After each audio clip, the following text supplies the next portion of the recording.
To locate a break in a direct burial underground cable, several methods can be employed. Firstly, a direct burial fault locator can be used. These devices, such as the Mega ET4300 or Fluke 8920A, are designed to pinpoint the location of faults in underground cables. To use this method, connect the locator to the source side of the cable where the hot leg is lost. The locator emits a signal that can be traced along the cable route.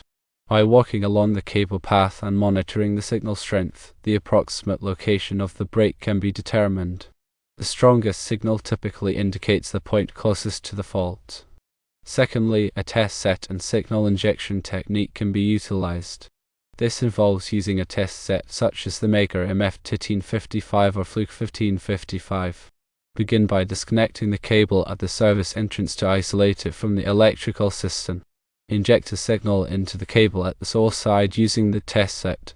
Then use a probe or signal receiver to trace the signal along the cable's length. The point where the signal weakens significantly or disappears altogether indicates the approximate location of the break. Thirdly, time domain reflectometry, or TDR, can be employed. This method requires renting a TDR instrument, such as the Mega MC1825 or Fluke DTX-1800. Connect the TDR to the source side of the cable.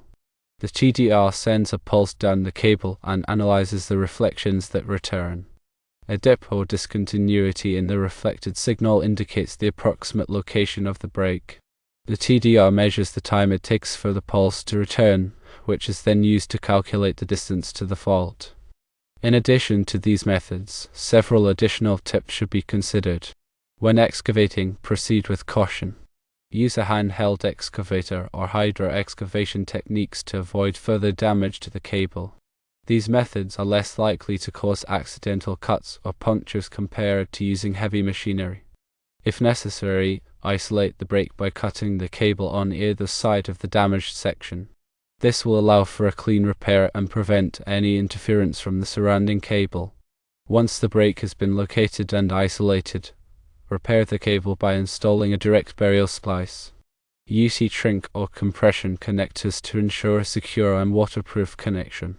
Follow the manufacturer's instructions for installing the splice to ensure a reliable repair. After completing the repair, thoroughly test the connection using appropriate test equipment. Verify that the repairer has restored service and effectively isolated the break. This will ensure that the electrical system is functioning properly and safely. These methods and tips provide a comprehensive approach to locating and repairing breaks in direct burial underground cables.